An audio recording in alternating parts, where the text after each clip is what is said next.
बिल्कुल देखिए, ऑप्शंस के ट्रेड सेटअप की तरफ बात करें तो मैं फोकस करना चाहूँगा यहाँ पे। काउंटर है मुथूट फाइनेंस। मुथूट फाइनेंस की बात करें तो एक बड़ा कंसोलिडेशन अब एक ब्रेकआउट की तरह तब्दील होगा। काफ़ी रेंज बाउंड रहा है और मेरा ऐसा मानना है कि यदि मूवमेंट आएगा तो बड़ा मूव आएगा, क्योंकि काफ़ी टाइम ये काउंटर लगा चुका है यहाँ पे। तो मैं यहाँ पे ऑप्शंस की प्रीमियम की तरफ फोकस कर रहा हूँ। लगभग यहाँ पे 2660 की एट द मनी की कॉल पे फोकस करेंगे, उसको खरीदा जा सकता है। लगभग 56-57 के आसपास ये कॉल चल रही है, खरीदारी की सलाह रहेगी। 45 रुपये का सपोर्ट रहेगा यहाँ पे, लगभग ऊपर में 78 तक के टारगेट बनने चाहिए। तो मुथूट फाइनेंस का 2660 की कॉल खरीदारी की सलाह रहेगी।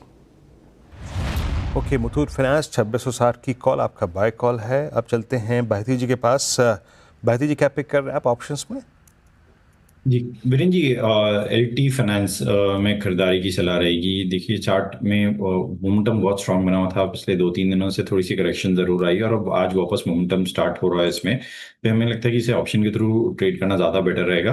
205 की जो कॉल है वो 5 रुपये 50 पैसे के करीब चल रही है, इसमें खरीदारी की जा सकती है। जो स्टॉप लॉस इसमें मेंटेन करना है वो 3 रुपये का एसएल मेंटेन करे।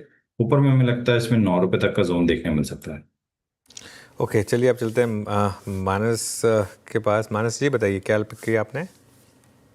देखिए अनुज जी, LIC हाउसिंग के 640 के कॉल ऑप्शन में खरीदारी करने की राय रहेगी। कल हमने कंसोलिडेशन देखा, आज रैली रिज्यूम हुई है, तो LIC हाउसिंग का 640 का कॉल ऑप्शन लेंगे। 15 रुपए के आसपास ट्रेड हो रहा है, इसमें आपको 11 रुपए का स्टॉप लॉस लगा लेना है, 24 रुपए के टारगेट सेट कर लेना है।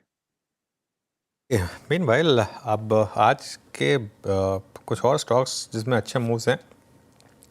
टाटा कम्युनिकेशंस शुरुआत थोड़ी सी फीकी हुई थी यहाँ पर, लेकिन इंटरडे चार्ट देखिए इसका, और अब डे हाई पर करीब करीब 3.5% ऊपर आपको ट्रेड करता हुआ दिखाई देगा। एक और स्टॉक जहाँ पर मोमेंटम लौट रहा है वो है पूनावाला फिनकॉर्प। पूनावाला फिनकॉर्प का चार्ट देखते हैं, और पूनावाला ये देखिए शानदार मूव 453। आशीष भाई जी, पूनावाला इसमें अच्छे मोमेंटम थे पिछले सीरीज से, थोड़ा सा हायर लेवल पर ये कूल ऑफ हुआ। यहाँ पर कोई फ्रेश व्यू?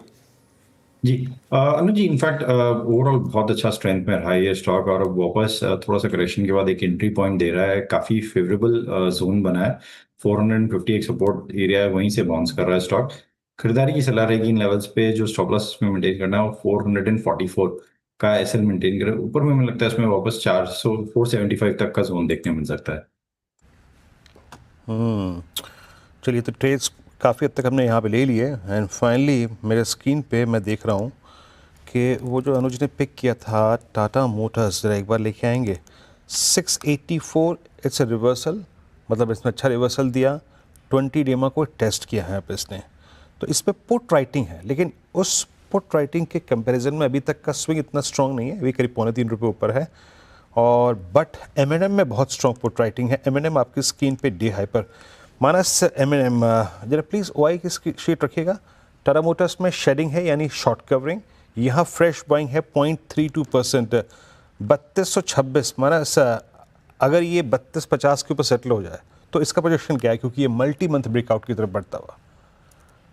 देखिए इंडिकेशन 2 दिन पहले ही आ गए थे, जब स्टॉक ने 50 डे मूविंग एवरेज पे सपोर्ट लेके 20 और 10 डे मूविंग एवरेज को रिगेन कर लिया था। आज एक रेजिस्टेंस को स्टॉक ने टेस्ट किया है 3250 3270।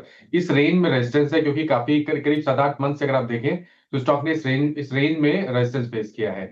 बट मेरा मानना यह है कि जिस तरह के पैटर्न बन रहे हैं, इस बार शायद ये 3250-70 की रेंज को ब्रेक करेगा और शायद आपको 3400 से लेकर 3450 तक की रेंज देखने को मिल सकती है। इस करंट लेवल्स पे अगर ट्रेड लेना हो तो पोजीशन ट्रेड लेना चाहिए, करंट लेवल्स पे खरीदारी करिए और 3149 के नीचे स्टॉप लॉस लगा लीजिए। ओके, चलिए, तो ये इस समय M&M पर आपको रखना है ध्यान। अब एक काम करते हैं, 4 का